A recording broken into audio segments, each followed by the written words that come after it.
Okay. So this guy, in terms of dividing him up, I'm going to basically be going after the character as one singular body mesh, meaning the flesh part of him is going to be one particular mesh. I'm going to be dividing him up into his clothing parts. So his yellow strap bit, that's going to be one individual piece. His shorts will be one piece. His belt will be one piece. The diamond will be one piece. The boots will be two pieces. His eyeballs will be individual by themselves also.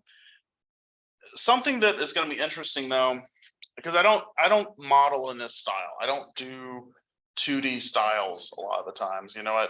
Because this is very much 2D. Is that his eyeballs aren't actually round, they're very flat.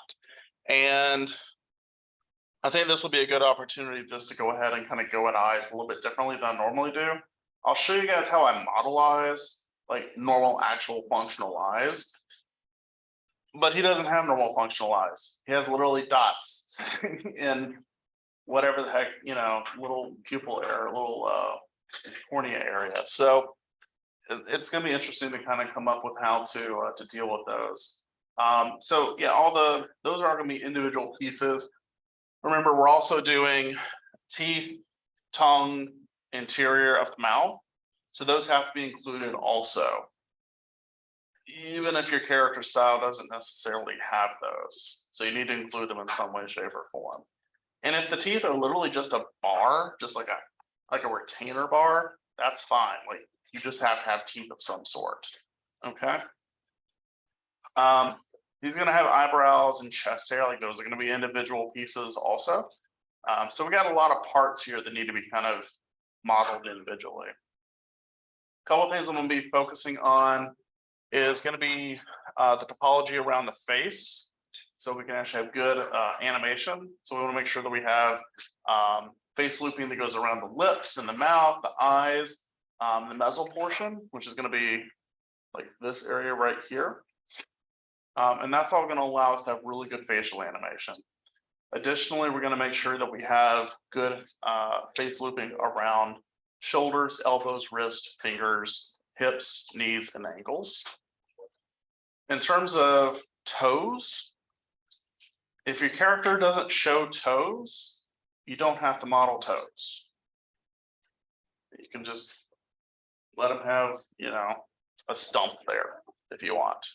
So that's going to be up to you if you want to do it. If he's wearing sandals, you probably need toes. Probably someone in here is going, okay, no sandals. We're going to switch it over to shoes. Make it easier. Yeah. So for this guy, I'm not sure how I'm gonna do his hair. I kind of just did like a placeholder for the hair.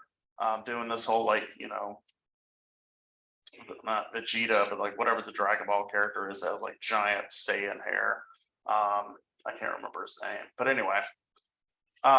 David has twists. He doesn't have like, they're not long, but you know, he has twists, and sometimes he'll put stuff in the hair. So I'm gonna figure out how to do that. Right now, I'm kind of thinking using a curve and extruding some tubes along a curve and twisting those. I think might be the way I want to do it, but I need something that's going to allow me to bend the hairs into place. So I might have to do a little bit of research on that, but that'll be a challenge. That should be fun. So yeah. So that's what we got. All right. Let's go ahead and jump over to our side view. Load in the image as well.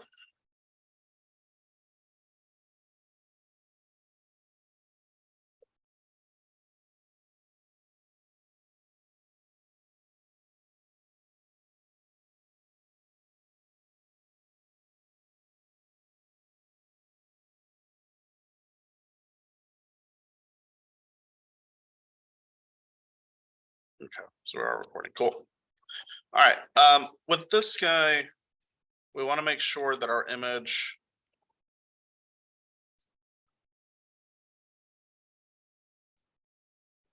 Yep, good. Want to make sure the image is facing again down the z-axis. So having your, artwork facing and down the right way is going to be pretty important. Um, so yeah, we're going to set that up. We also want to make sure our scaling for the character is about as accurate as we can get. So having guidelines in your concept art is going to be pretty useful. Doesn't always work. So I don't think he's not drawn to the same scale of both of these images. So I'm gonna have to rescale this just a little bit to try to get it to fit a little bit better. But even I don't think he's necessarily to the same proportion. So we'll just try to get it as close as we can get it. So my method of doing this is I go in here, I take a cube.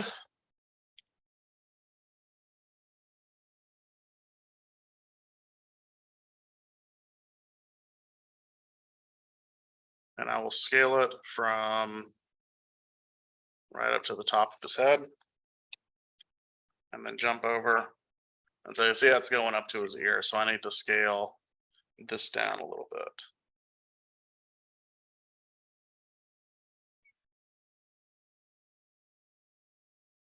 That's not bad. So now they're a little bit closer in size. Okay.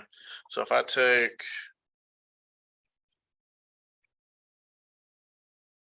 I don't need a sphere, get out of here, sphere.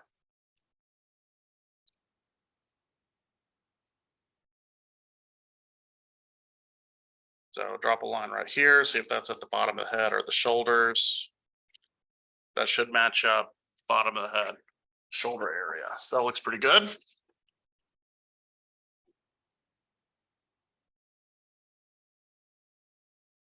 And then this should be somewhere around the middle of the jewel. And that looks like that's hitting right there. So actually it lines up better than I thought it did. So we're good.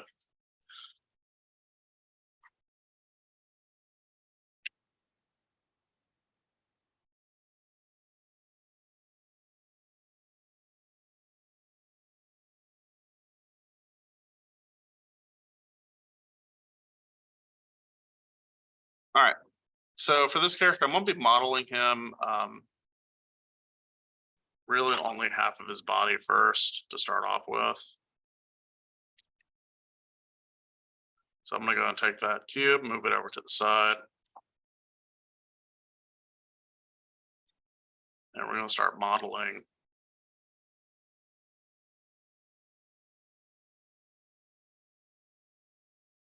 just the his left side, his left half. All right, so first thing I'm gonna do is go ahead and start working on the shoulders. I'm gonna work from basically the core outwards and build the body that way. Is there a particular place you would like start? And then I can start with the line and then delay. I find I can control proportions a little bit better if I start with the core and work my way out. But to be fair, there's not really any stopping you from going from head or working on the hands. I kind of think of it as think of like life drawing. Hey, do you need something? Yeah. Hang on one second. Okay. Sorry, what was I talking about? Oh. He was asking about a verification thing. So cool. Okay. So this is a way I can think of like poly modeling or character modeling. You think of it like life drawing. Okay, with life drawing, you kind of get the initial proportion gestural sketch down first, right? And then you start working on the details. So details would come into things like the hands, feet, facial structure, stuff like that.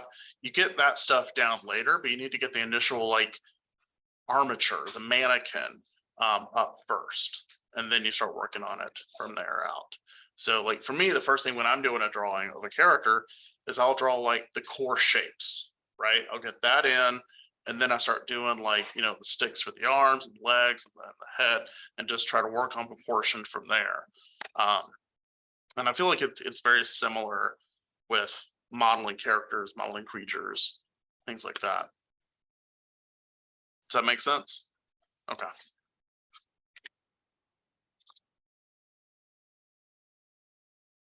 All right.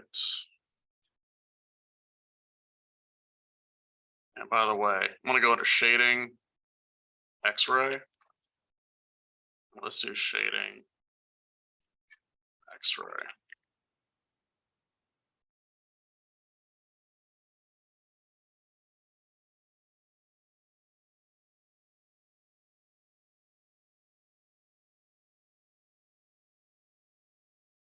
So you'll see me just kind of hopping back and forth from one view to another.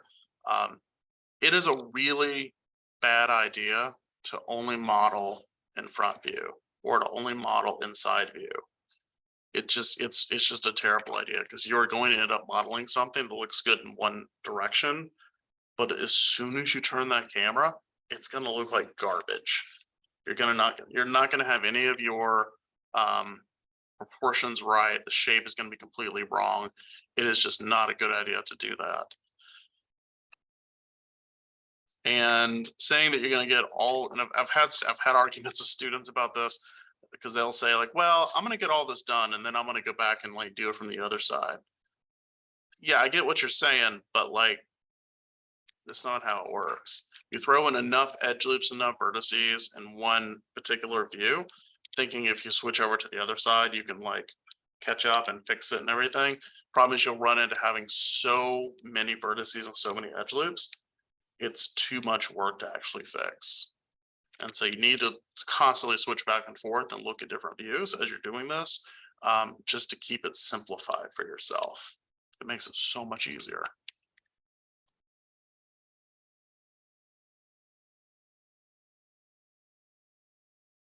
Okay, so this is basically just going to end up being the shoulder region.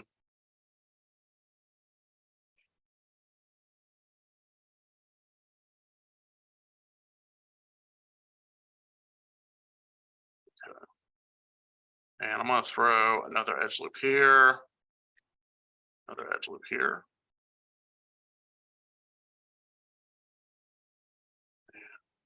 Nope. And then every time I'm throwing in an edge loop or adding vertices or creating vertices, I'm going to go in and I will adjust them.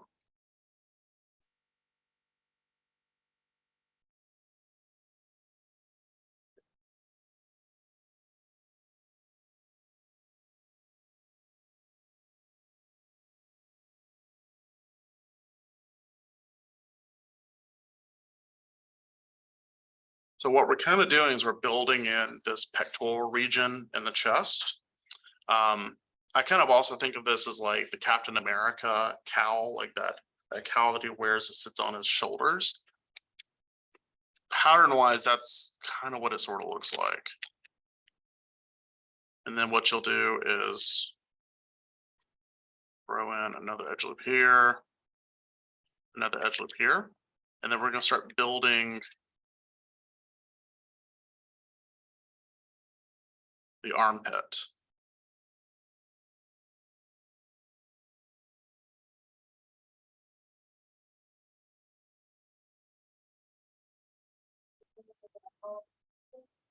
Say what? Yeah, no, I started off with a cube and I deleted like 3 at the sides.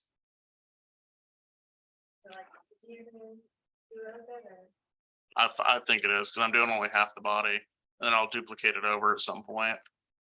Model the other, or I'm not going to model the other half, but I'll duplicate it over and then seam it up on the middle.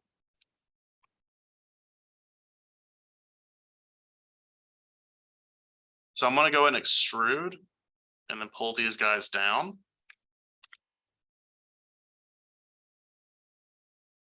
Extrude again, and then pull them down. And then pull them together. Take these 2 vertices, and then I'm on to merge, and I'm going to merge these 2. And then the arm is going to be coming out of this area right here. Let's throw in a extra edge loop right here. And so that is going to allow me to start to round off the top of the shoulder. And so like this particular character design, there's not really anything that's going to be flat. Everything is built to a curve on him. He's big, he's round. There should be nothing that is flat on this character except for, like, I guess the belt. But even then, that's still a curve going around him. So pay attention to a lot of those types of details in your character designs, because that is going to be very important to keep in mind. And so that is just me constantly going in and like adjusting and readjusting pieces.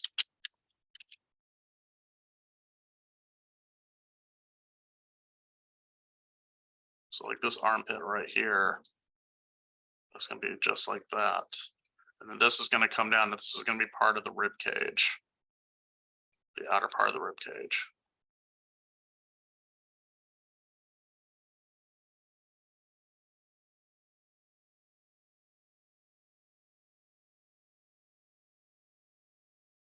Pull that up just a little bit.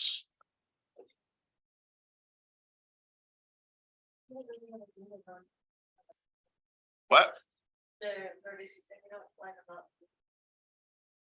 I'm not lining up all of them. I'm just kind of adjusting them as I'm going.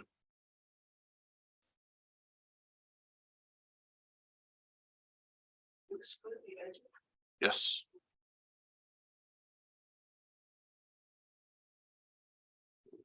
So like that. And then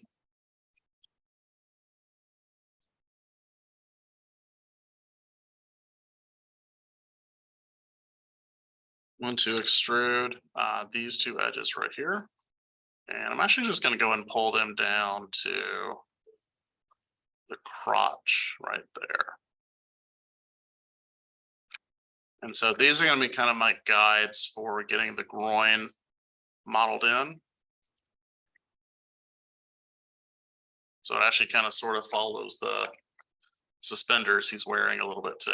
So happy coincidence. And then I need to kind of match up a few of these edge loops. So I need something to kind of match up with this one. So I need these two to match up, and then also in the back, I need something to match up with here. Now, it doesn't necessarily mean I want to merge these, but I need a topological flow of the faces is going to go from, like, you know, this direction to this direction, or from maybe here down and around, but there needs to be something that kind of matches with that. So I'm going to add that in. Throw in a couple more as I'm going. It looks like some weird armor or something right now.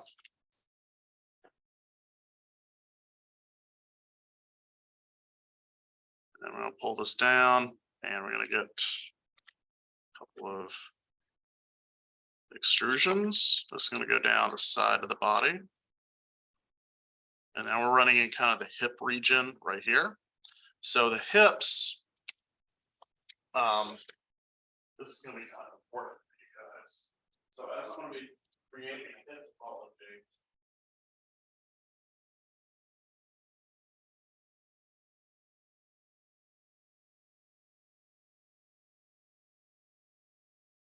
so like that's going to be the groin. Okay. We're having a edge or edge loop. It's just going to come down. That's going to be the line of bilateral symmetry. A lot of times I will see modelers creating topology that basically just cuts off the groin right here, where it's just going to be a flat edge, like extend straight down. We don't necessarily want that. We actually want to have topology that's going to accentuate the natural curve of the body. So we want the leg to be able to flex, the very mobile joint, right? I mean, walk, run, kick, jump, whatever with this, with these two joints. So you want to make sure that your topology is mimicking and allow for that. So it should actually look like underwear, bikini bottoms, essentially. It's going to have that same type of cut to it. You're going to have topology around the waist. It's going to be pretty flat, but it's going to have to morph into that pattern. And then as it goes down, it's gonna split, and you're gonna have your leg topology as we go further down. So that's actually gonna be pretty important here. Make sure you guys keep that in mind. As you are following the legs, because you want these characters to be able to walk.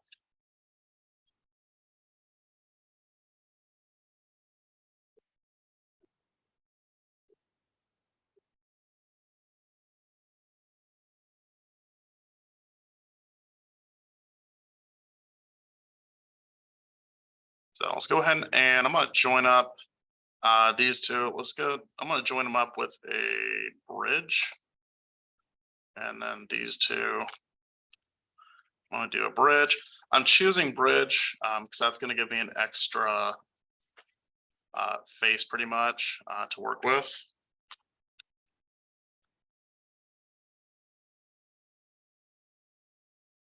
And that's going to leave me with a triangle right here. So I need to do something that's going to give me essentially a quad. And I think the easiest way to do that is either add an edge here or add an edge here. The shortest route this is going to go is if I do an edge down this way. So I can do an edge here. And then an edge right there. Okay. So that's going to take that triangle and turn it into a quad, right? Yeah. So I'm going to do a fill hole. Boom, right there. Yep. I mean, at the other side of the. Come on, like this side. If I put a edge right here, that's going to take it from a quad and make it into a what? What shape is it going to be? An n-gon, right? Because it's going to be more than how many sides? 4. Yeah, so we don't actually want to do that. So I'm going to just take this and see now it's much more like an actual, looks like a square. Is So there a reason why quads are, like, I know that you can have triangles, Mhm. but I've been told that. quads are what we always want. preferable. Yes. So like, why is that? My personal reasons are going to be it's deformation is a little bit easier for them, or it's a little bit more predictable. UVing, so like an SLR, when you UV a model, you would select entire edge loops and cut apart the model to lay it out flat. It's so much easier to do with quads than tris. Tris, as soon as you double click an edge, it stops. Whereas you can double click a quad and it goes all the way around the model and it looks, it's easy to cut apart. And when you smooth it, it just looks a little bit better when it smooths. Tris don't usually look as good. They end up coming up and rendering a little weird, but yeah, that's one reason why I like them. Okay. So adding in this extra face and keeping this edge loop right here enables me to take these two and move them over and kind of support the rounding of that body on the side.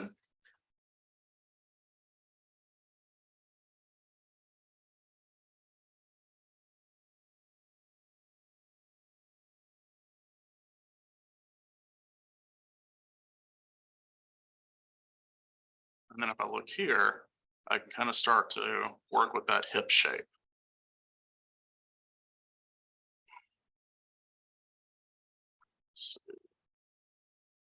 So this is going to be the highest point for my hip. So we'll put that somewhere right there. This one here. This one probably somewhere right here. And then you'll see that I'm kind of building in that bikini line right there.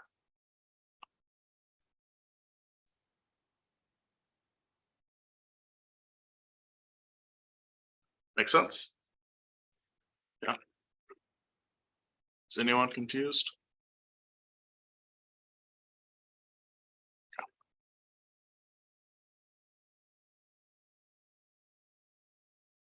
All right, so I need to start drawing this inwards a little bit.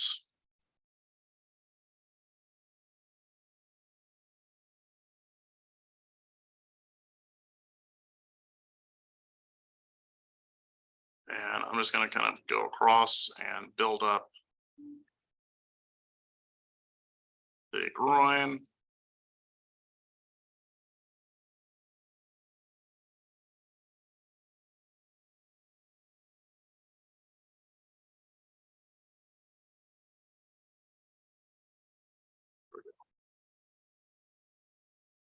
Now, the groin actually needs a fair amount of topology on it. Mainly because there's just a lot of stretching in that region. It's kind of weird to think about. It may be a little uncomfortable to think about because, you know, what's down there. But, you know, if you think about it from like, if you're making a Power Ranger, okay, Power Rangers are martial arts masters. They do a lot of splits, kicks, jumps, flips, whatever. The groin is going to stretch a lot. It's going to go from essentially 0 degrees to 180 degrees as it opens up. So you want to make sure that you're thinking about that and putting enough topology in there to support whatever's going to happen. Okay. Kind of like the arms. The arms are going to be super mobile. So we need to make sure we're supporting that with good topology. So one way I'm going to do that is I'm going to actually go and grab these edges or these faces, and I'm going to go and do an extrusion and then shrink in that extrusion. And that's going to give me extra faces in that region. Now, notice how that's not adding extra edges that go up along the entire body.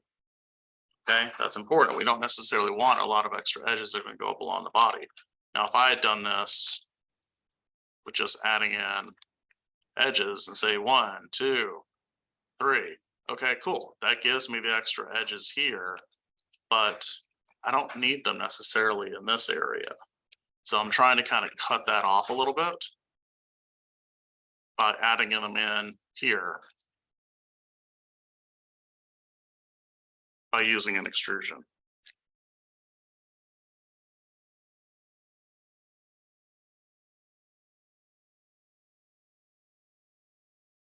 And if you want, we can kind of work in a little bit of a crossover topology by deleting those extra faces right there.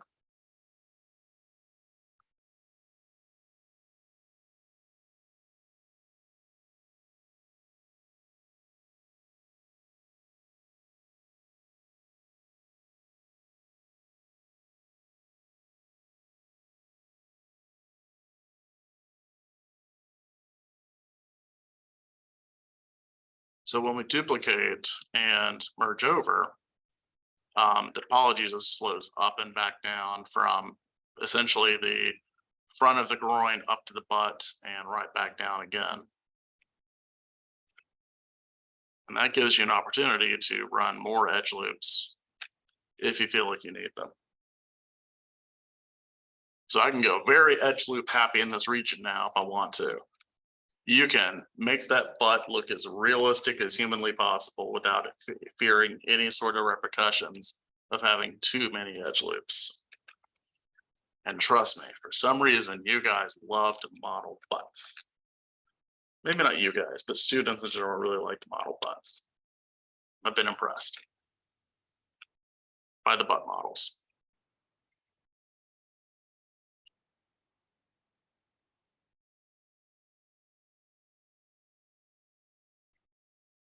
And again, if we're going to add in vertices, we need to modify their position and optimize.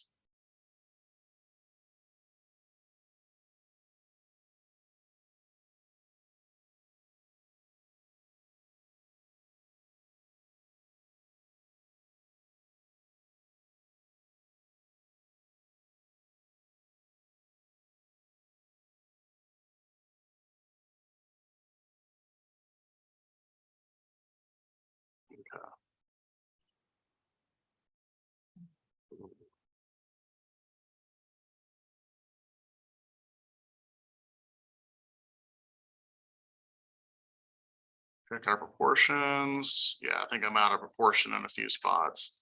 So let's go ahead and grab soft select and kind of touch up a little bit.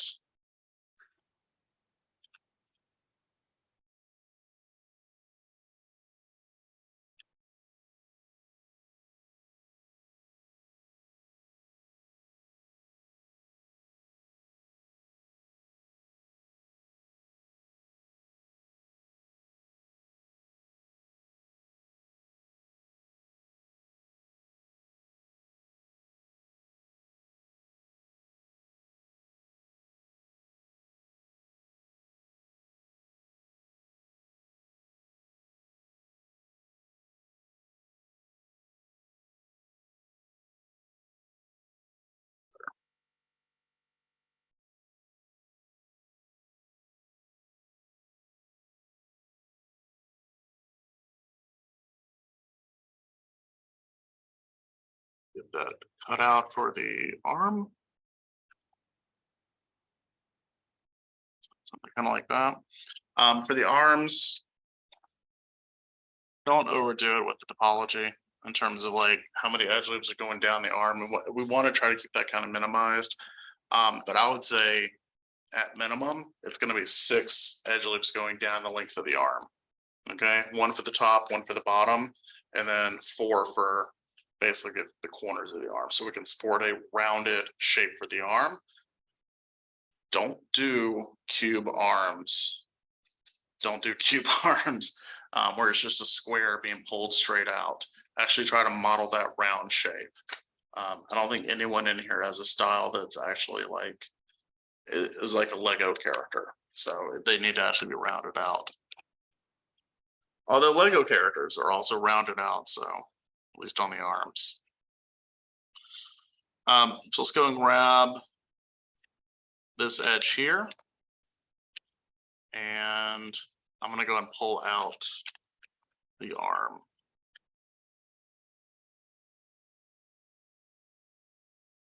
And I'm going to use scale and flatten that arm out.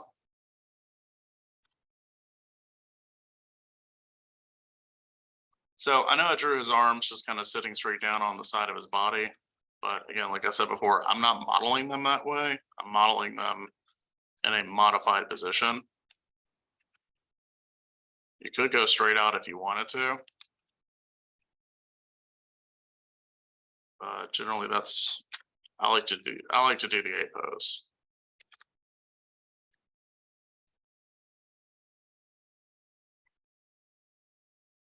But proportionally, you want to make sure it's staying close to what you're drawing. So elbow, if you kind of mentally swing the arm down, it should hit right at about that same position.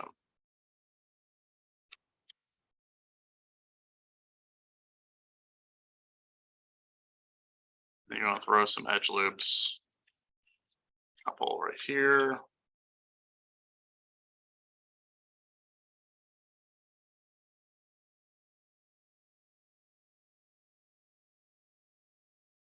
And then with the, depending on how you end up modeling this, the hand, the arm is probably going to need a twist down in the forearm region.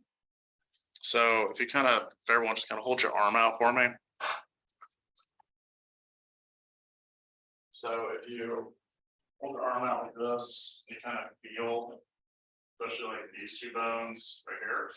If you twist your arm 90 degrees and then feel the 2 bones, they're 90 degrees perpendicular to their original position.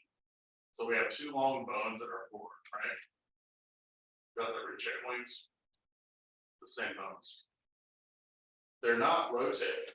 They're kind of actually twisting over on top of each other. And so that's what's giving us that twisting ability inside of the arm.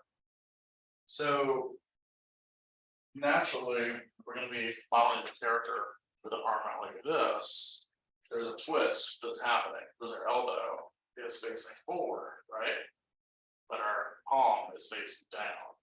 So if you're going to model the character with your palm down, you need to include a topological twist in the skin. So here you kind of see it. There's a twist that's happening right here. It's just not super noticeable, but if I just rotate the arm, see that the flesh is actually twisted. And so we need to include that. That twist is going to essentially allow us to untwist the arm without pinching in the topology right here.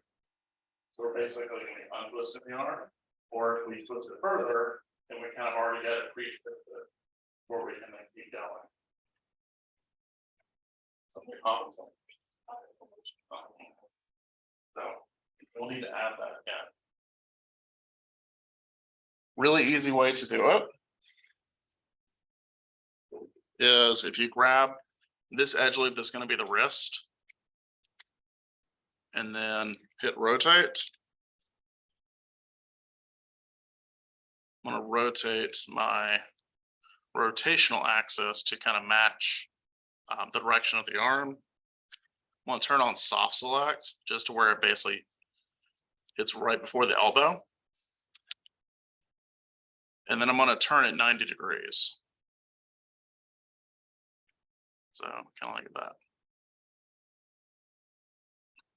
Now with the soft select turned on, it's actually a falling off radius of effect. So it's not turning everything at 90 degrees. It's only going to be turning some of it. But we're putting the pattern in there for that topology to kind of pre-rotate. So again, we're going from here to here. Soft select turned on. And we're going to rotate. Make sense? We'll start doing modeling through that house instead of how. Yeah. So, and this is part of, again, my modeling habit is I model my characters with palm facing down, since naturally, if you kind of just lay your arms down, you don't lay your palms outward. They're always, usually your palms are going to face your body. Okay. So I'm just modeling it like that pre-consideration of how that character is going to actually work. We don't normally naturally carry our hands palm outwards. It's just kind of weird. So I'm trying to think of that before I get any, go any further with it.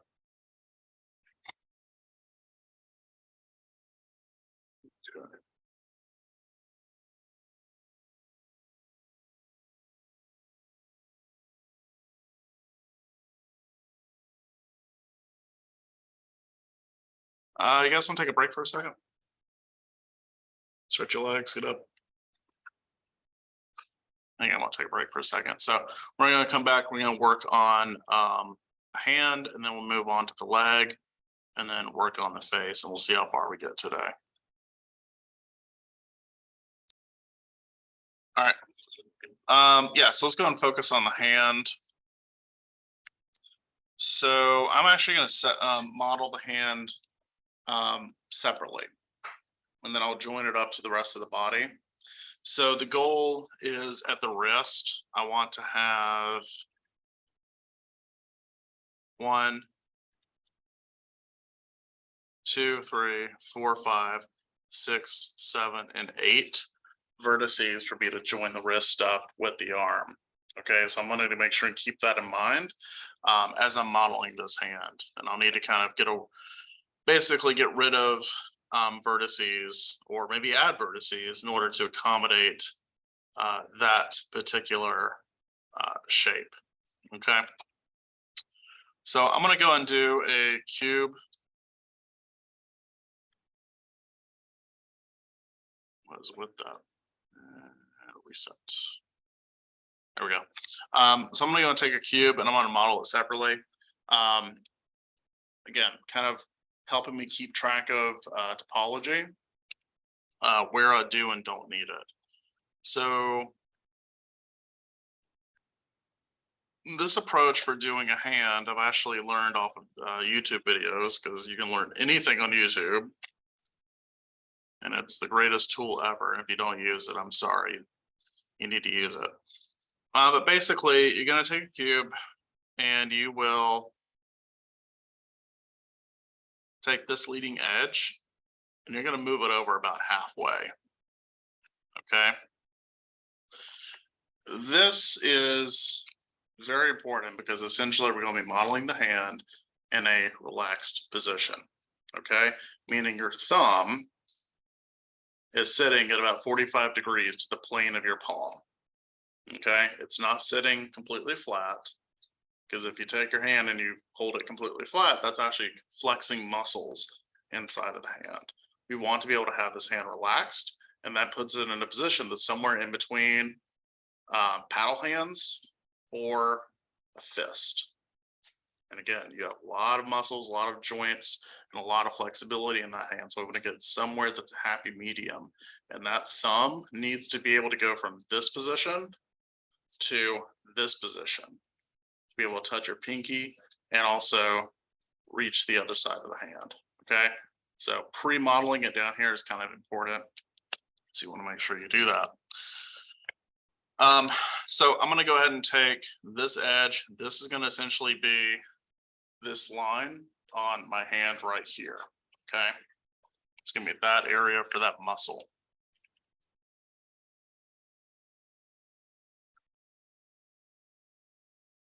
move this out a little bit. And then I'm going to take this face, extrude it out. And then I'm going to extrude it out again, 45 degrees to the plane of the hand. Not moving it out straight, but you're moving it out 45 degrees, okay? And because we're relaxing the hand, your thumb does not face the same plane or the same direction as the rest of your fingers. In fact, if you hold your hand out flat, which direction does your thumbnail point? Which direction, if you hold your hand flat, which direction does your fingernails point? Pointing straight up, right? Like if you hold it out, they're facing the ceiling. If you do the same thing and look at your thumb, which direction is your thumbnail pointing? Out to the one side or another. Okay, hold your hand flat. Take your other hand, put your index finger and your thumb on your thumb right here. Twist it until the thumb points upwards. It should hurt a little bit. Your thumb's not meant to do that. So don't model your hand with your thumbnail pointing straight up along with the rest of your fingers. That's not biologically accurate, so don't do that. Unless for whatever reason your character model like needs that. But for humans, generally speaking, that's not what we're doing. So anyway, again, can keep that in mind. So this direction right here is actually going to be basically the inside of my thumb. This will be the back of the thumb, and this will be the top, and then the bottom right here.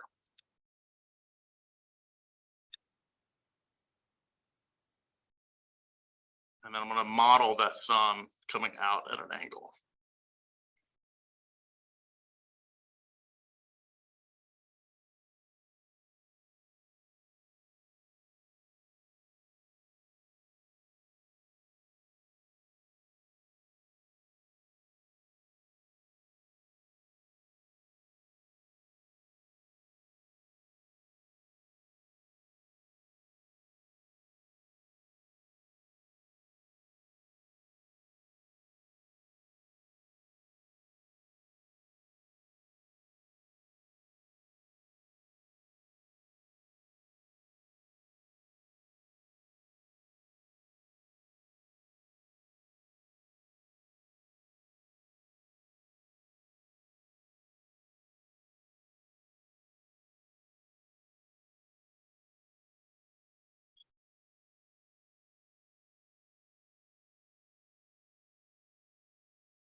Kind of sort of like that. I will likely have to shrink that thumb down because I always seem to poly model my thumbs like super huge. And then I have to shrink them down afterwards. And then I'm gonna need to add some more edge loops onto this as well. So also thinking about the shape of your hand, if you hold your hand up and close your fingers and lay your thumb along the side, the point at which your thumb actually comes out of your hand is a lot lower than the place where your fingers come out. Okay. If you lay the thumb along the side, I have short fingers. Sadly, I have short fingers, but my thumb comes up just about halfway up the first joint of my first index finger. So if I was to model my hand, I definitely certainly would not put this thumb coming out right here. It's just not accurate. So you want to make sure that you're paying attention to that, to your concept art and to the style of the cartoon that you're working with. If they are completely anatomically incorrect and they're doing it like that, and then you're probably gonna have to do it too. But for anything that's a little bit more anatomically accurate, you want to make sure that thumb is coming out well below where the first index finger is actually coming out of. Okay. So anatomical point to remember as you're modeling. So what that means is I cannot start making fingers right here. I need to have more distance in between them. So I'm going to go and pull this forward a little bit. I'm going to extrude it a little bit more as well. And then let's actually move this out just a little bit too.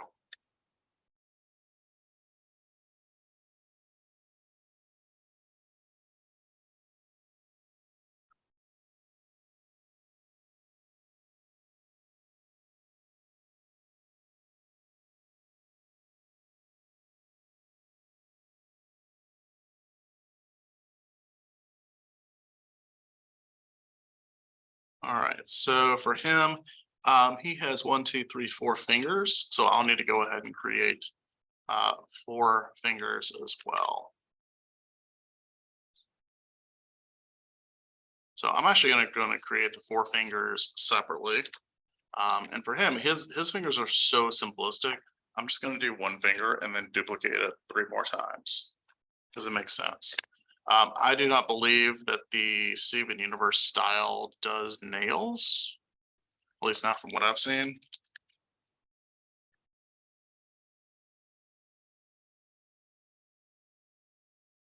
I don't see fingernails.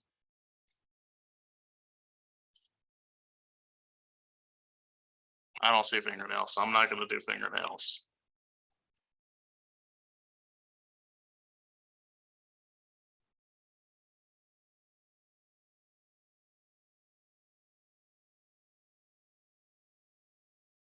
But I'm going to give him big old sausagey fingers.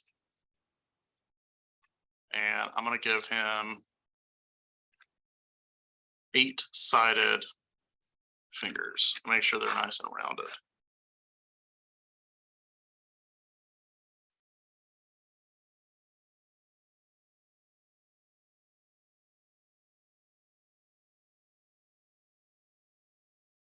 And then in Steven Universe, let's see, is it even identified like how many joints they have in their fingers?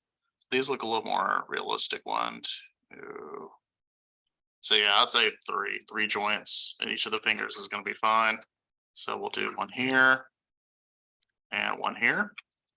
So I'm going to model them straight, but then I'm going to bend them to where they're relaxed.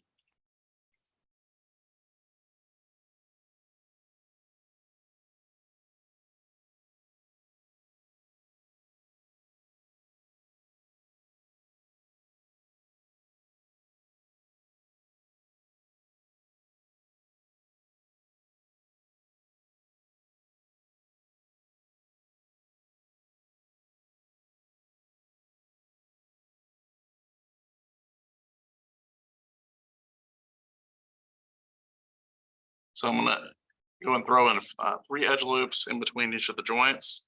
And then we will just go ahead and kind of scale them up a little bit. Scale them in, and then scale them just a little bit down. So we're going to get that kind of that sausagey, jointed look that we're kind of going for. Maybe not that much, but enough here to where when you round it out, it gives you that impression of finger joints right there.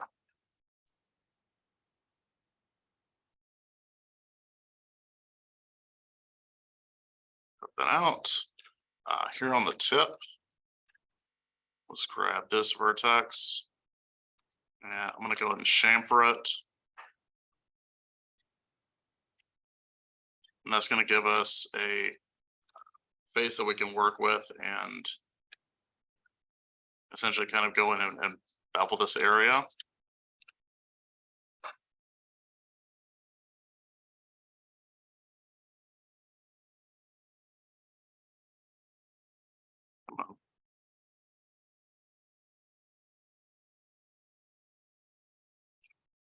to this apart, because this is both n-gons. So I'm gonna go from this point to this point. And then from this point, that point to that point. Here to here.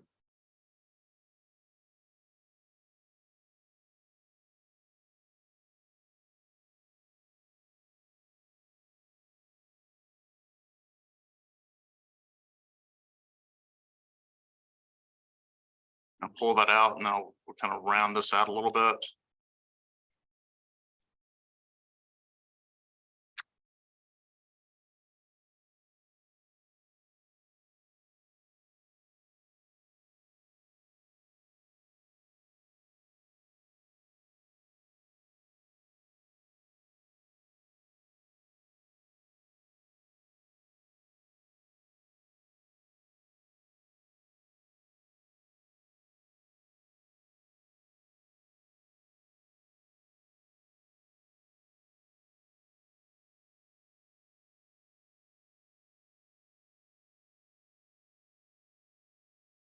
Getting a little bit of a weird, as I'm trying to bend this and get this shape that I'm looking for, I'm getting a little bit of an odd render with the geometry, since I'm basically taking a quad and kind of cutting it in half. I kind of need to go in and recut this just a little bit. So it's going to define more of that plane right there.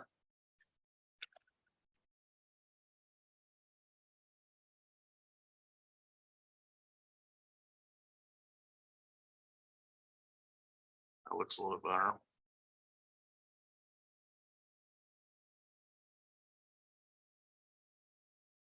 Yeah, see, I think that one actually looks quite a bit better. I'm not really happy with that tip. So let's delete that tip and just do a fill hole.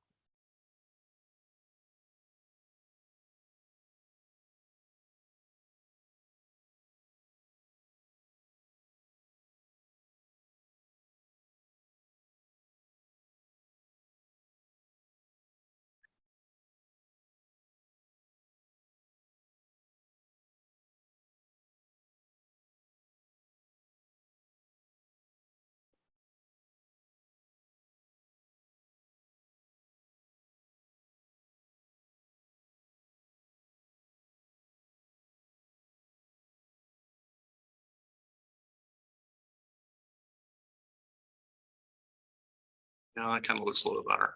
Let's try this. Let's pull out the sculpting and smooth tool. Let's turn off symmetry and make sure it's not on. And I'm just going to very gently just kind of smooth this out a little bit.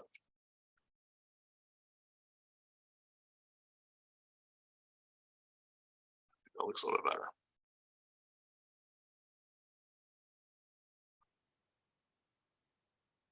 Cool.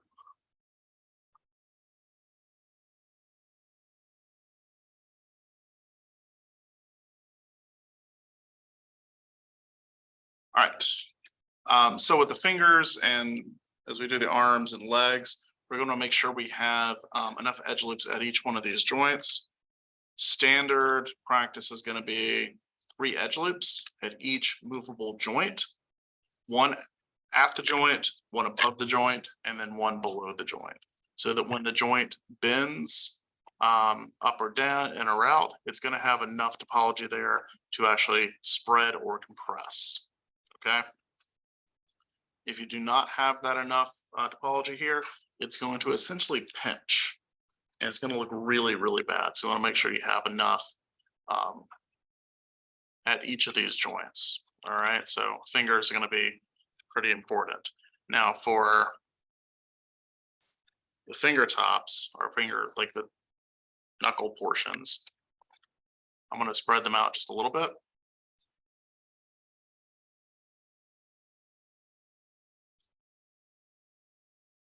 And bring them up just a little.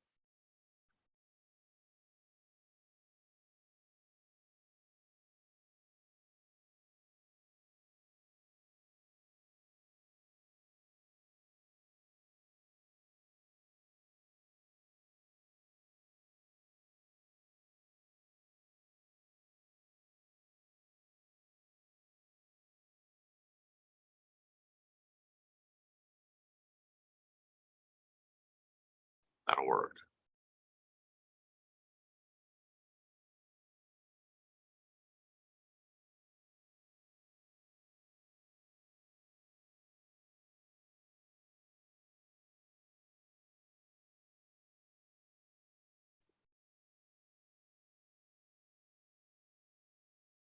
Maybe bring that out just a little bit further.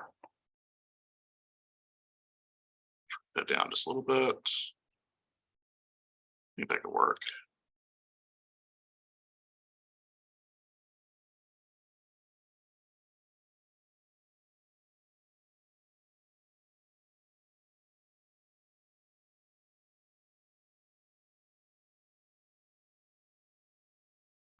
So positions of the fingers. Again, depending on the style that you're going for, if you look at anatomical reference, so look at your hands, are our fingers laid out in a straight line across our hand? What shape does it make? Full hands like that, thank you. Yeah, but like if you look at the base of each of the fingers, if you connect those dots, yeah, I'd say it's a curve for sure. A U, yeah, a U could work.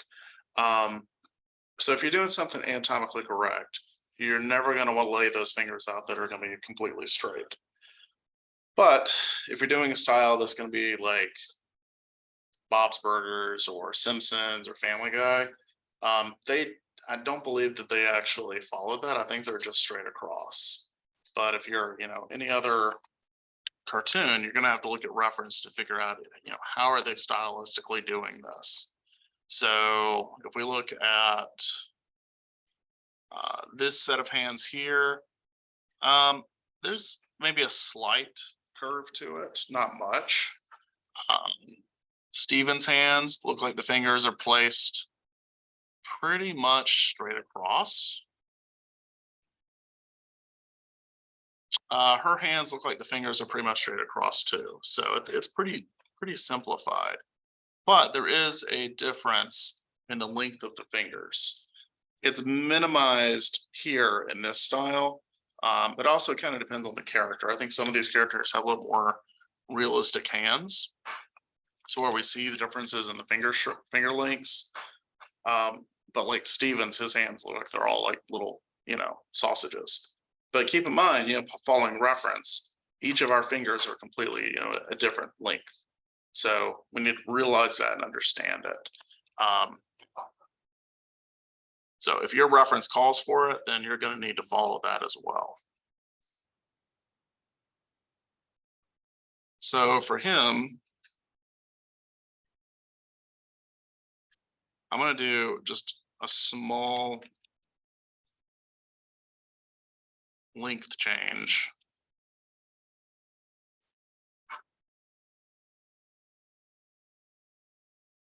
And each of these.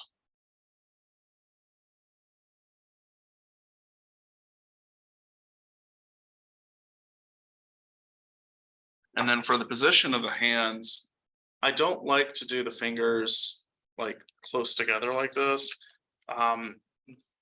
Weight painting wise, when you're rigging, trying to weight paint topology that's right on top of each other or mesh that's intersecting as this mesh would actually do if we put them like properly next to each other is a huge pain in the ass.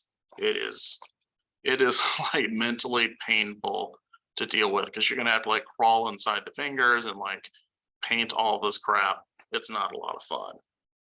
So I would suggest taking each of these fingers and very slightly rotating them away from each other to where they're not necessarily touching each other or intersecting as much. Okay, that's going to help you out a little bit.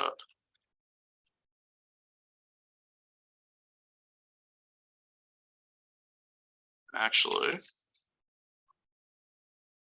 I did need to do that bend and I forgot to do it. So the bend on the finger, it's pretty easy.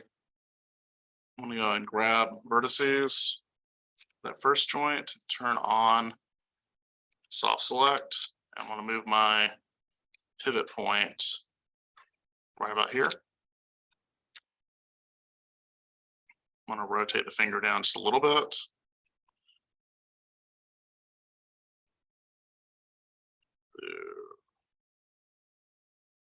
This set.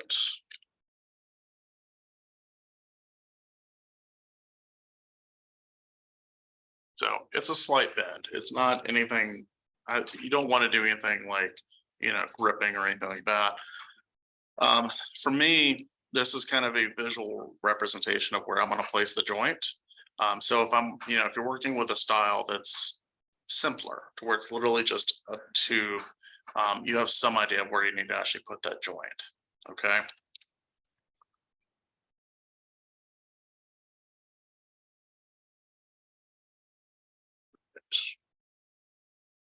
Got it. Honestly, I think it may be a little bit too detailed for Steven Universe.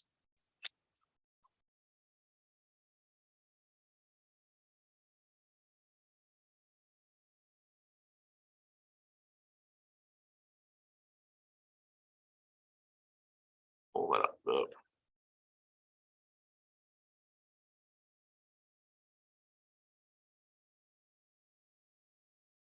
You guys have any questions or anything?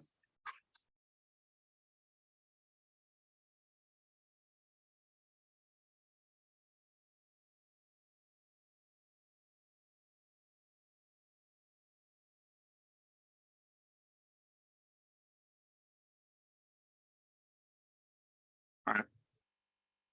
So officially shrink that a little bit more. How are you gonna have them in the hand? I'm gonna shove them in there and hope for the best. No, I'm on to basically build a piece that's going to attach to the hand.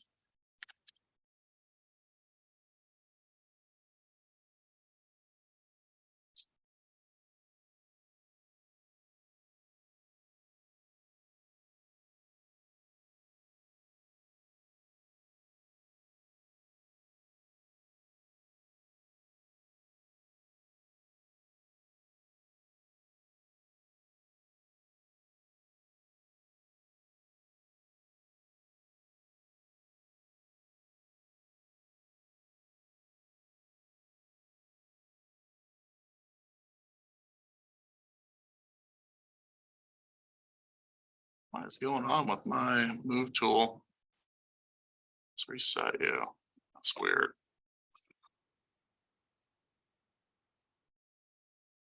What is it doing? That's really weird. See that? Like I'm able to move it, but it's like it's not moving with it, and then it pops back over.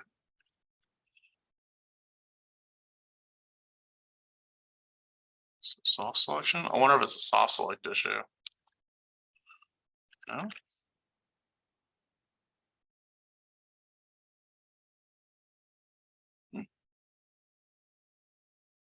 Well, see, modify center pivot. No? You gotta see that, right? That's weird. It seems to snap back to the road. It does. Yeah, so it's not hurting anything. It's just really weird. Huh. I don't know. Okay. But it's only that object. What could I do? Just for giggles to see if it fixes it. If it's only this object that's doing it. Well, now it's not doing it. It's like when you're sick and then you go to the doctor and you're feeling fine. Delete history, guys. Every once in a while, delete your history.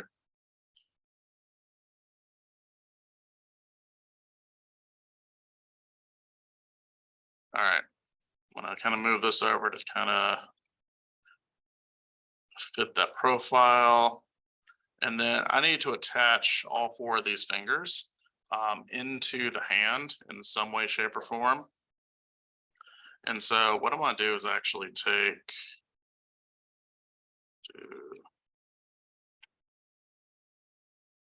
I'm gonna take all 4 of these and go ahead and combine them. Let's do mesh combine. And then I'm basically just gonna simplify. So I'm gonna combine all 4 of these together, merge vertices and bridge and whatever as best I can. And then I'm gonna combine this with this hand, and then do the same thing, bridge and merge and so on and so forth, okay? So what I wanna do is go and take, like say, these edges that are really kind of close together. I need to have topology in between the fingers to basically make a little bit of that webbing so that we can actually spread the fingers apart, okay? So I'm gonna go to bridge and I'm gonna tell it to give me 1 division. Bridge. So it's gonna give me that 1 division right there.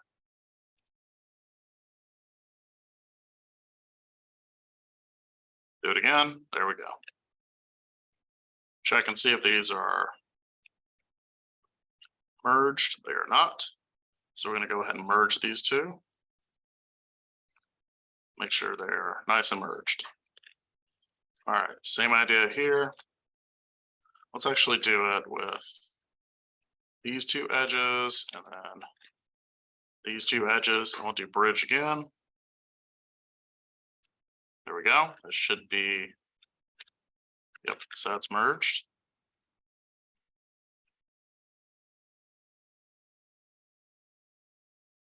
Okay. That's 1, 2, 3, 4. Good. So so we need to make sure we have enough topology here on the wrist to actually support the actual fingers that are going to be coming in. So let's go ahead and delete these faces. And I'm going to use this as my middle line, so this goes straight in between the fingers. I'm going to go straight in between the fingers as well.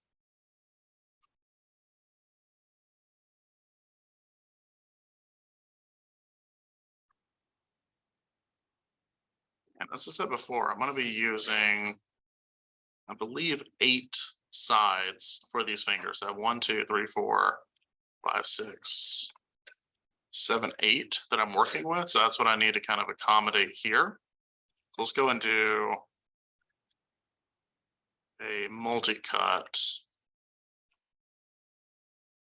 1 right here, and then 1 right here.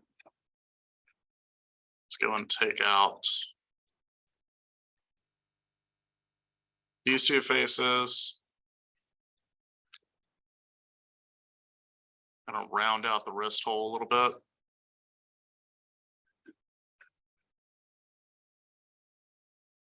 And then now that we got this extra edge in here, we can kind of really start shaping that thumb a little bit more. So it's going to come out to this area right here.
Let's go ahead and take the fingers and the palm, and let's go ahead and go to mesh combine. And then I'm going to take vertex, and let's go ahead and just kind of use the target weld tool. Let's see, where is it? There it is right there. And I'm going to attach what kind of matches. So like I'm starting with this corner, these two will go together, and then this one is going to go up to here. And then this would be a bit of a stretch if it's going to go over to here. So probably this edge or this vertex would go with, well, you know what, it could. We could go right there. This one can go right here. Did that tool merge the vertices for you? It does. Yeah, it's a nice tool.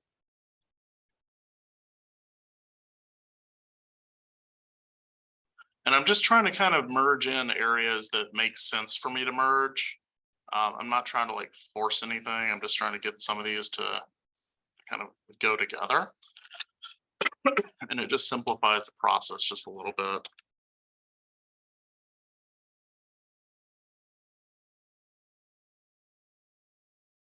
So now I can kind of see what I'm working with at this point. So I need to take care of basically a fair number of edges in here.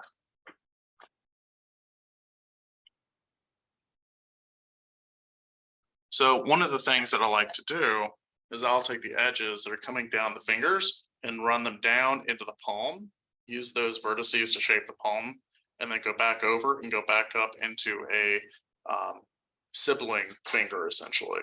So since we have 4 fingers, it actually makes it kind of easy for us.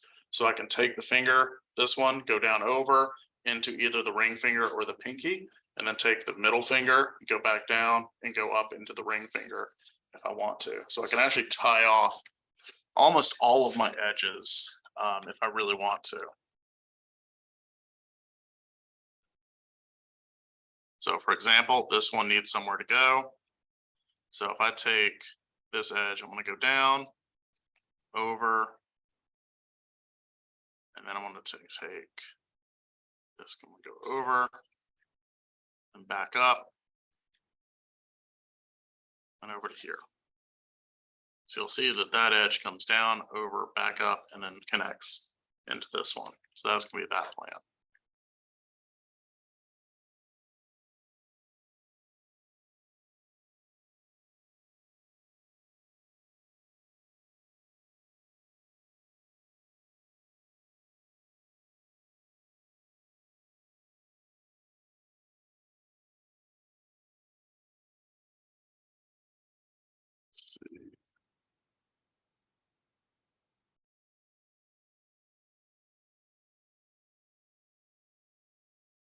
Additionally, I can take these 4 faces and basically get the same shape by extruding in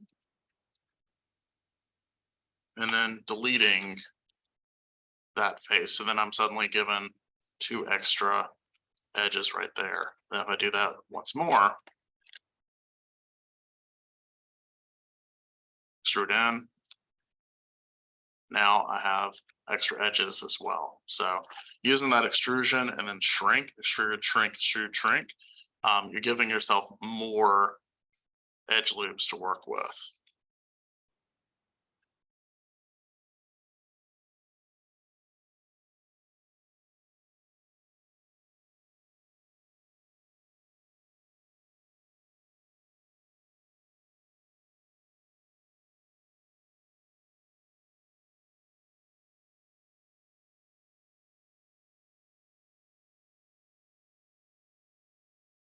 So we'll do a target weld.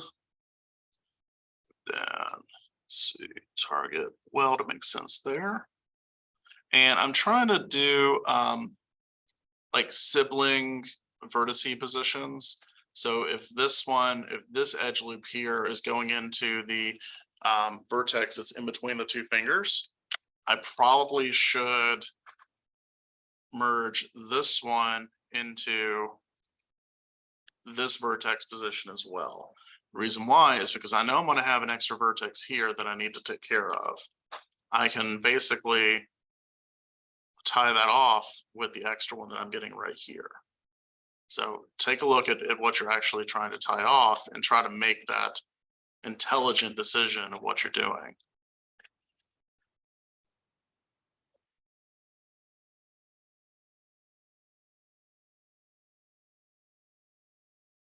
We'll do a multi-cut here, multi-cut here. And I do need to tie off these two right here.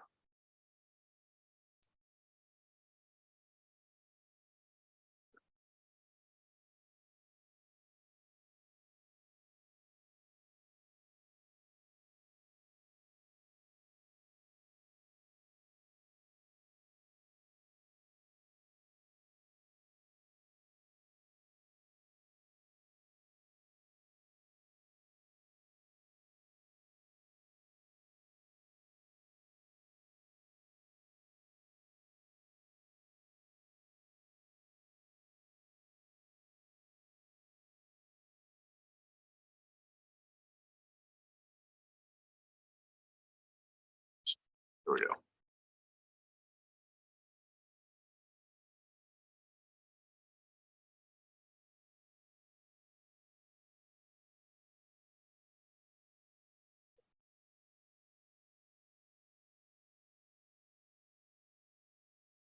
So that's moving along quite well, quite quickly.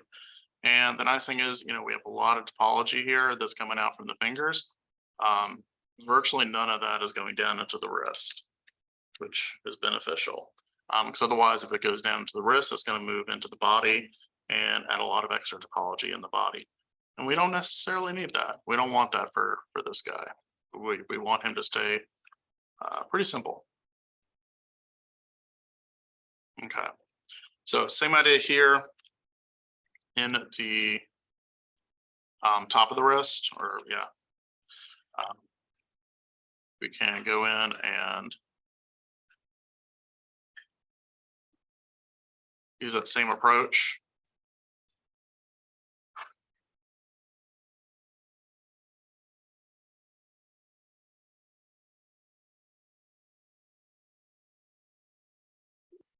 And then attach in vertices wherever you basically find a place for them. So like same idea, same pattern exactly as what we had before.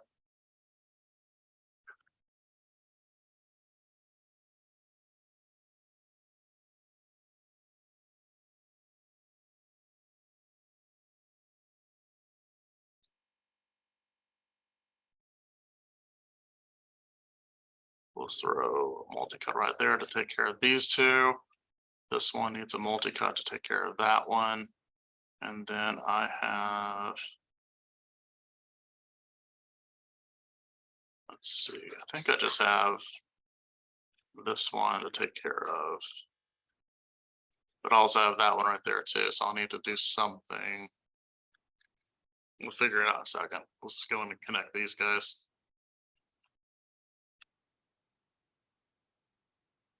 Oh no, I still got that one too.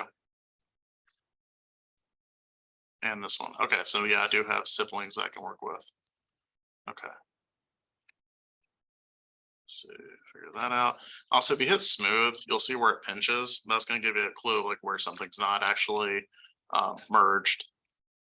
So that will be helpful. Okay, so I do have 1, 2, 3, 4. So there's a potential that I can run them across and into each other.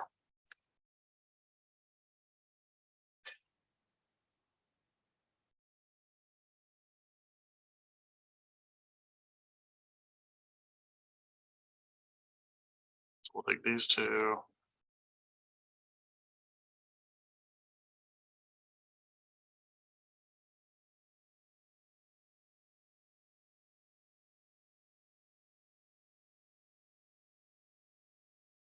Okay, so we're just missing one. So we need to do this one to this one right here. So we can do the multi-cut. It's not going to be super pretty, but it will work.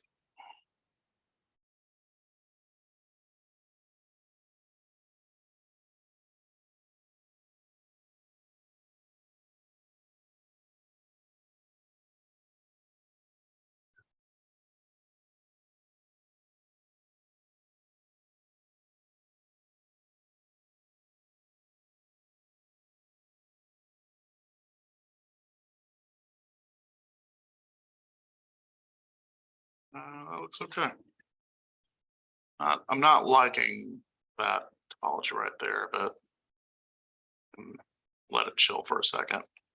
I'm gonna go ahead and throw an extra edge loop here.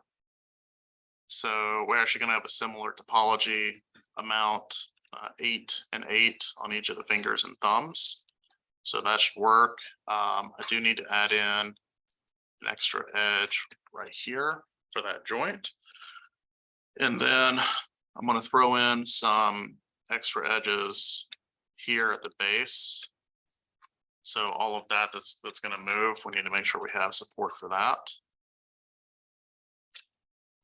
And then I'm gonna go through and smooth a lot of this out. So right now it kind of looks a little blocky to me.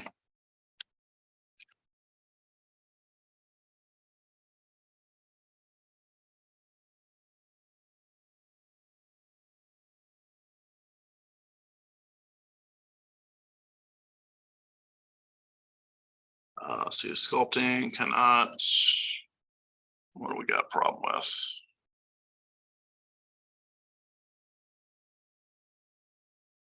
So it's seeing, okay, seeing non-manifold geometry somewhere in here. So we need to do a little cleanup.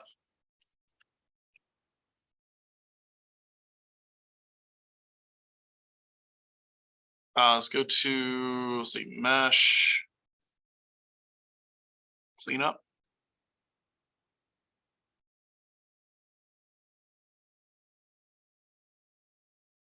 Remove non-manifolds.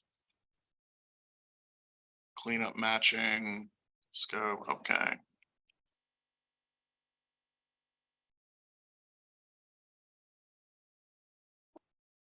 See if, okay, see if that cleaned it up.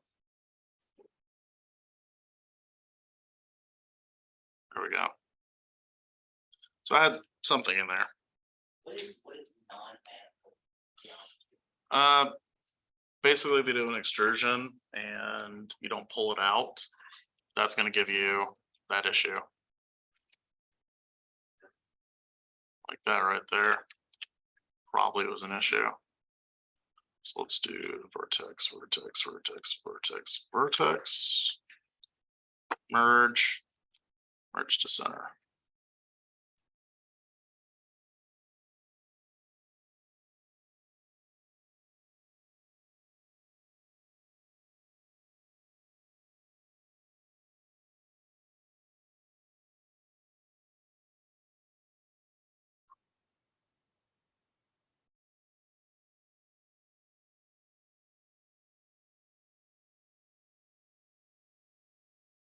Oh, got another one right there. You see that?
Cool.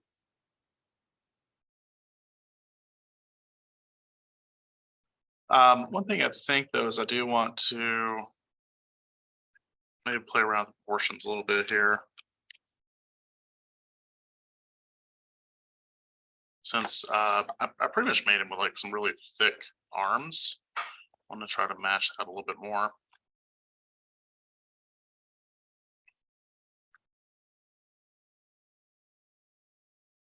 Like the wrist, maybe a little bit more. A little bit more powerful looking. Which fun fact about Rosario, the dude's really strong. Like he told me how much he could deadlift, and it was like 400 pounds. I was like, damn, I'm never gonna get into a fight with you. Granted, he's also like a foot taller than me, so I'm never gonna do that anyways, but still.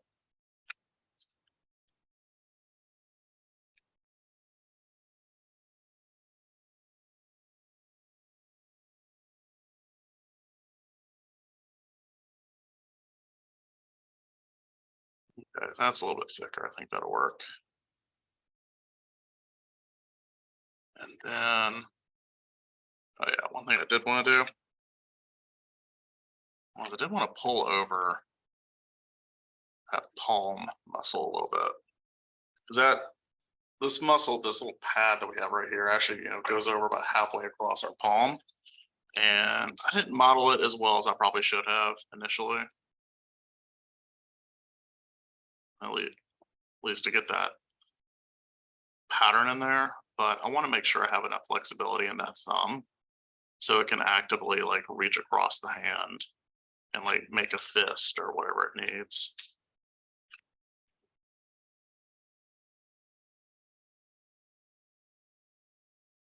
And that was one reason why I threw in all those extra edge loops too.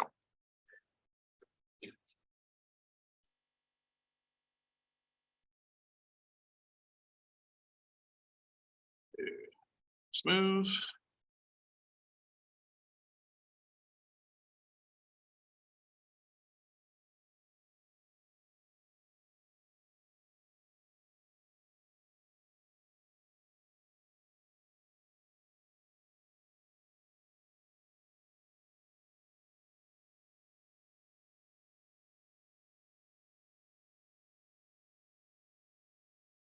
Okay, I'm pretty satisfied with that. It looks like a hand. I will say the thumb I think needs to be here. So yeah, this is just me just getting into like perfectionist territory.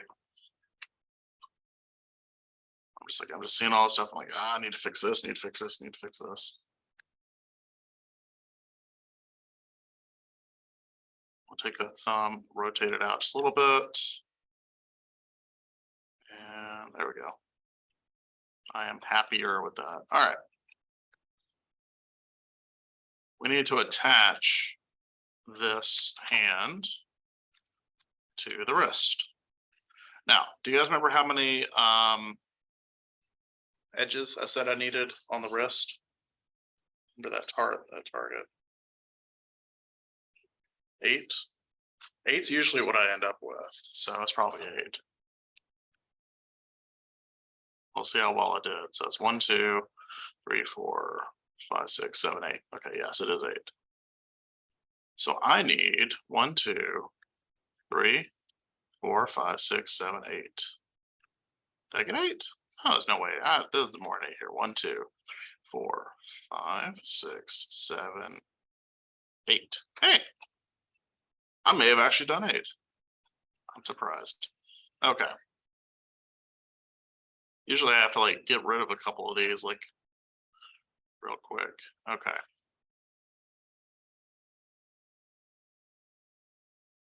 Shrink the hand a little bit so it'll fit. Okay.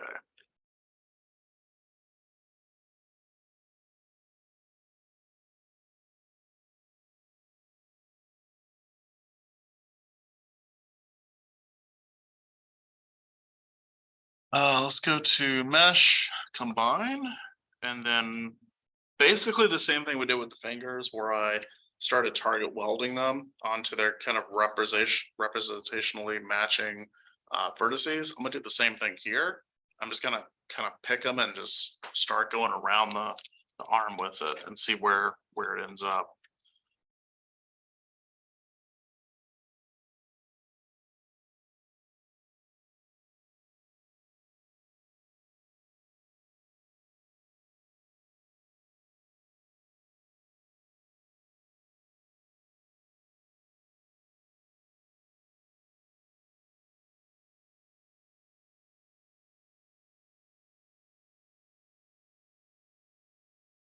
I'm running into an issue.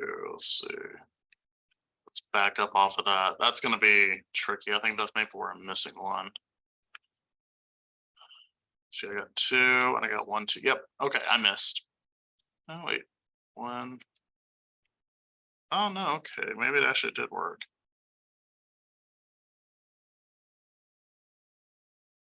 Okay, I'm just going to need to like relax it or something.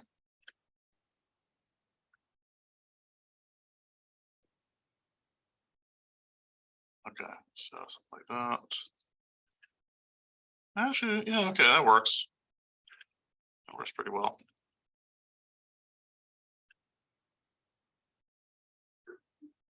So if it doesn't, and you have a different number, what I normally do is I will take any extra, because you're gonna end up with extra edges in the hand. Okay, your first time through, you're probably gonna have too many in the hand. Get as many taken care of as you can by running them up and down into the other fingers. That's gonna be your first thing. Get rid of as many of those as you can. If you still have too many, you're going to attach the hand just like I just did. And then if there's areas where you have an extra vertex on the arm, you're going to do the same approach I did with the top of the wrist right here, where I took the faces and extruded them and then deleted that extra face that ended up being closer to that vertex we needed to attach it to. So you got that extra couple of vertices in there, and then you attach it to that one. So basically you're going to have almost loops going up into the arm and back down. Okay. And then try to match it with a sister loop. Hopefully you're going to have an even number of extra vertices or extra vertices in the hand. If it's 1, then you're probably going to have a triangle somewhere. Shove the triangle up somewhere around in the forearm. Okay. I would really try to leave that wrist as clean as possible, so you have maximum flexibility here. Don't put a triangle in the wrist. Put a triangle, if you have to, somewhere up here. Okay, because this just twists. It's about as close to stationary as we're going to get in this part of the body. All right. Okay. Any questions on that? Okay.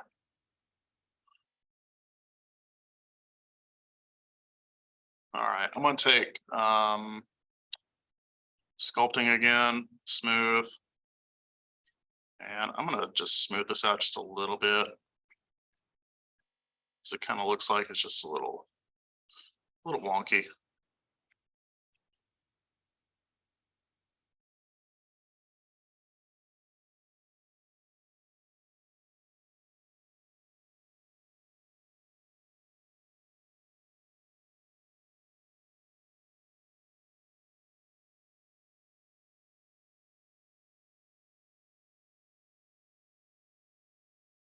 Okay. All right, so for that wrist, we need extra edge loop. For mobility, I'm going to throw in some extra edge loops here to allow for that twisting motion to occur a little bit more naturally when you're rigging. Since we do have musculature that's in him, it's not, not a lot that I'm modeling, but it's enough. I'm going to go ahead and kind of model a little bit extra.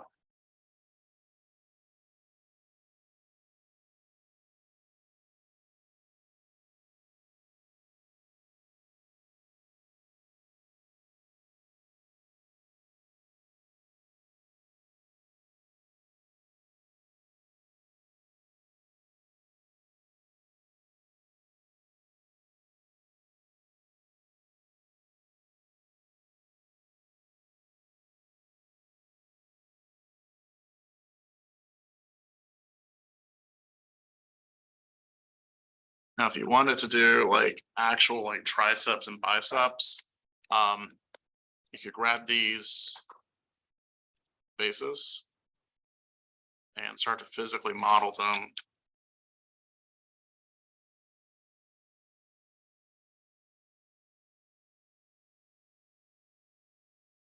And like that, so you get more definition, something like that.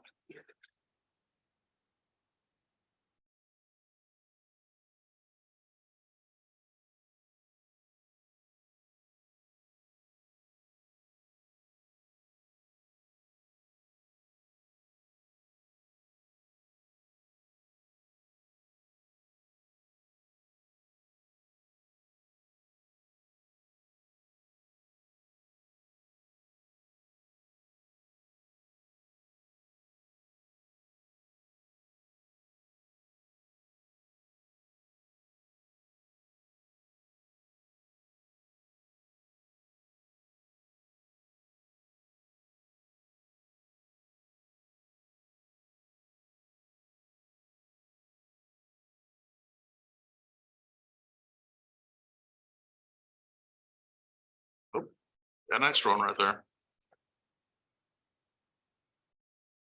There we go.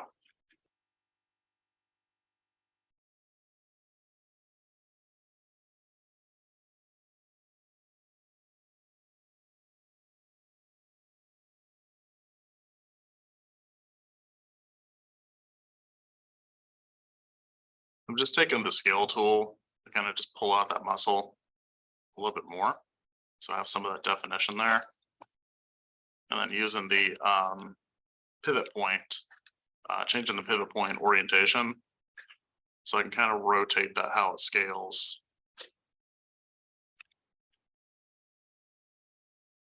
And just smooth that down. Now I got some extra topology to go in and pull out the muscle if I want to some more.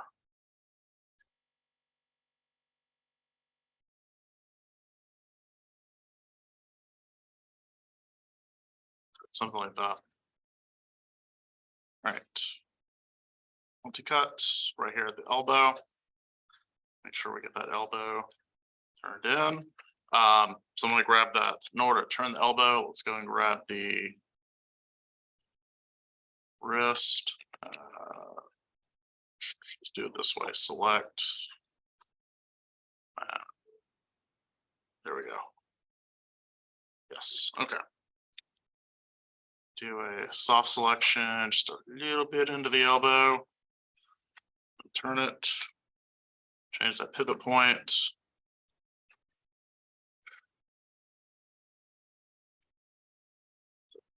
There it is. And rotate that so it actually rotates on the actual axis, so we're not breaking an arm here. There we go. So just a tiny little movement so I know where that actual joint is going to be.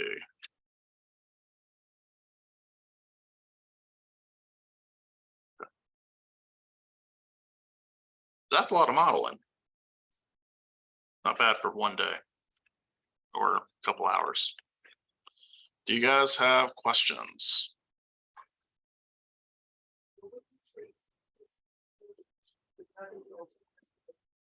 Somewhat then the elbows.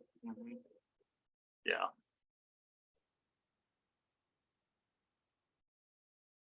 You want us to model both separate from the model? Yes. Yes. I'm going to use the body as reference to model the clothes off of. But yes, you're going to model them separately from the body. What else you guys got? Yeah, so it's not before. Yes. I mean, maybe not like next class, but like one of these classes for this project, yes.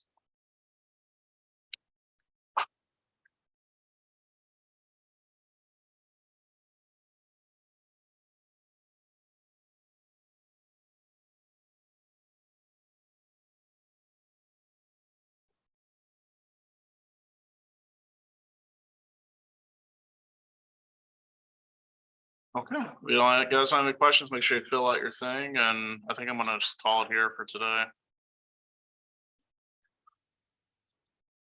So next class, we will do the leg. The leg should go fast because I'm not gonna do toes And then we'll work on the head. And we'll talk about proper topology for the head. And then we'll probably mirror him over, and then we'll see where we are at the end of that. And then continue. Alrighty.